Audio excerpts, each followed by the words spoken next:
This is something else. Hey everyone.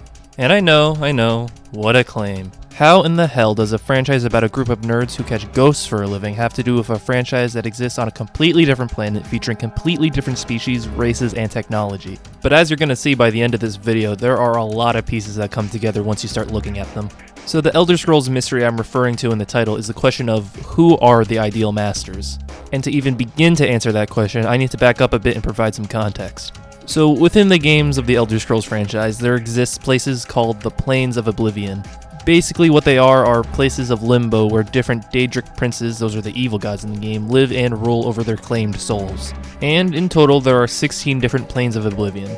But in the game of Skyrim, you go to one that's a bit different than the rest. You see, in the Dawnguard DLC, you have to travel to a place known as the Soul Cairn to find an Elder Scroll. But what makes this Plane of Oblivion different than the rest is that the owners of this place are shrouded in mystery. They are what's known as the Ideal Masters, and you never actually get to see or interact with them in any of the games. Very little is known about them other than they founded and rule over this place and sometimes make deals with the souls that live there. Oh, by the way, if you didn't already know, every time you capture a soul to recharge your magic sword or bow for a few more hits, you're essentially sending that soul to the Soul Cairn. That's why all these ghosts are walking around here. Wait a minute. Ghosts. So that's right, I was going to explain how this Dragonborn is connected to this. It's the Stay Puft Marshmallow Man.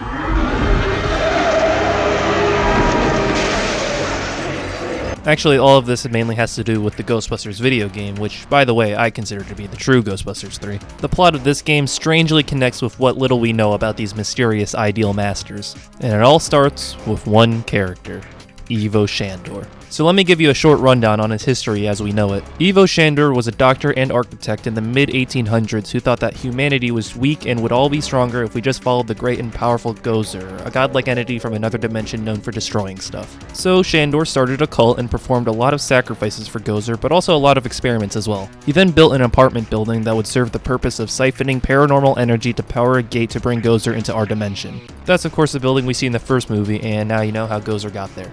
He also decided to make Gozer even more powerful once she came over, so he built a hotel, a museum, a library, and an entire island, and then put a magical rune in each one of those to juice up Gozer once she got here. And to protect those locations, he used Gozerian magic to give crazy powers to his most trusted friends. And a big fish monster, but that doesn't matter. The fish monster is cool and was referenced in the first movie, but it doesn't matter to what I'm talking about right now. Anyway, Ivo eventually dies, and hundreds of years later, the tower he built earlier finally gathered enough energy for Gozer to come through into our dimension. But of course, the Ghostbusters were there to put an end to it quickly. But while all of this was happening, Ivo Shandor was actually a ghost just floating around somewhere, waiting for Gozer to rule the world. But when he learned that Gozer had actually failed, he quickly began using those runes I talked about earlier to bring Gozer back to life. And it took him about 7 years, but it eventually worked, and he was able to regenerate Gozer. But unfortunately for the both of them, Gozer was still stuck in her weak Stay Puft form and was quickly defeated by the Ghostbusters again. Hey, so maybe I didn't choose such a bad destructor after all, huh? And because of that, Shandor was reasonably pissed. Imagine not only spending most of your life, but also spending your entire afterlife serving a god that was beaten by some random New Yorkers, not once, but twice. So he ended up using the runes to power himself up, and this time, he picked his own destructor form. You're so cute when you smile. I just don't want any part of it, and I think they think I'm playing hard to get.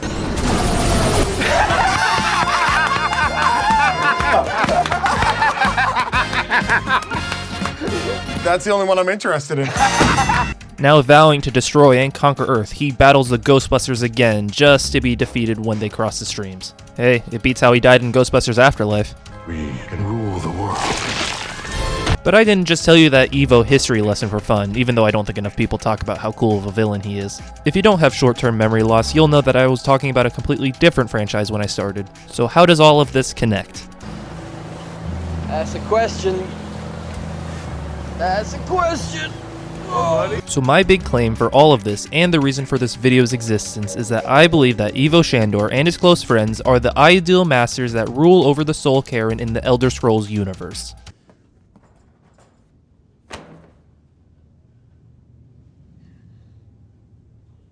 Some powerful stuff.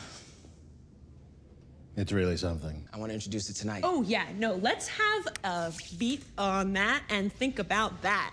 Okay. Okay. Wow, thank you so much for that pitch. That was so well told. So well told. All right. Yeah. Okay, I know it's a bit of a leap, but if we look at the facts we have, a lot of it seems to line up. First of all, something that we do know about the Ideal Masters is that they were once mortal and they were known to have practiced necromancy and soul trafficking. And something that's oddly similar about these two franchises is that in both the Ghostbusters and Elder Scrolls universes, souls are a powerful energy source. Like we discussed before, in Ghostbusters 1, Ivo used soul energy to construct the apartment building that brought Gozer into our world. And in the Elder Scrolls games, we already know that souls are used to enchant weapons and armor to give them new powers or recharge their current powers like a battery. So we know that both the Ideal Masters and Ivo and his cronies were both in the market for soul fuel, but that doesn't prove much, they might just share hobbies. But another thing we can look at is their personalities. One of the few times the Ideal Masters actually interact with people is to make deals with them, and oftentimes those deals end up with mortals getting the raw end of it. So these guys are known for their trickery and deceit. And you know who else is known for that? That's right, Ivo and his cult. I mean, Ivo spent multiple years possessing the mayor of New York just to slow down the Ghostbusters investigations. And one of Ivo's trusted friends, the Spider Witch, was known for tricking men into coming up to her room so she can drain their intestines and lay eggs inside their bodies. Huh. Who knew Ghostbusters got this dark? But if all or any of that is true, then how did they get to the Soul Cairn? Well, as for how they got there, as Dr. Roystance says in the video game, the ghost world you visit in the library level is one of infinite possible configurations, or as I see it, a multiverse. Actually, according to the Ghostbusters comics, they already cross into other universes. But what if, within this vast multiverse, existed the planet of Nirn? And what if that universe was actually a lot closer than we originally thought? What if the only thing in between these two universes was a buffer zone known as the Plains of Oblivion? And Ivo Shandor and his magical cult use Gozerian magic to conquer and rule the captured souls of not only our world, but the world of the Elder Scrolls universe. That could explain how there are little to no records of these Ideal Masters in Elder Scrolls history. It's because they didn't have a history there. They had a history on planet Earth in a completely different dimension.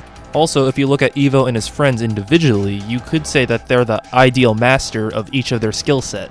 Ivo was the greatest architect of all time, Azalor was the greatest collector of all time, the chairman was a brilliant businessman, and the Spider Witch was one of the most prolific serial killers. Each of them brings an important skill to the table when controlling a whole world of souls. So where's all the ghosts and monsters from the Ghostbusters universe then? Actually, somebody pretty important from Ghostbusters lore shows up in the Soul Cairn. And that somebody just happens to be Vigo from Ghostbusters 2. Yeah, he looks a little different, but we can tell that it's him because he says his famous last words that Ray talked about in the movie. His last words were, "Death is but a door, time is but a window, I'll be back." Death is but a door, time is but a window. I'll be back. And this could even line up with the timeline from the game and movies. Ever notice how the Ghostbusters never actually captured Vigo? He just shrinks back down into his painting. And he even comes back in the video game even though he's somehow depowered. So if my crackpot theory is correct, then Vigo's defeat goes something like this. Ghostbusters defeat Vigo at the end of Ghostbusters 2, Vigo shows back up in Skyrim, the game not the location, in the Soul Cairn, and then tells the Dovahkiin his famous line. But when he gets back to Earth, he realizes he lost his powers, probably because of the slime. Because in the video game, you can use slime to weaken ghosts. But besides Vigo, some other creatures that appear in the Soul Cairn are these dark, shadowy monsters. However, they do kind of resemble the black slime creatures that appear in the Ghostbusters video game. The black slime creatures in the game come from, well, black slime. And black slime is a special kind of slime that has a strange connection to, you guessed it, the ghost world. Another thing that makes this slime unique is that out of all the various kinds of slime, this is the only one that's harmful. It hurts just to touch. And if we take a look back at the Soul Cairn, the only enemies we see there are these weird undead, black, and misty monsters. So one could say that the slime that resides in each Shandor location also resides in a dimension that's completely ruled by Shandor. And that's pretty much all I have. Ivo Shandor of Ghostbusters lore has used the magic of a god from another dimension to give him and his friends insane powers in order to take control of another ghost world from another game.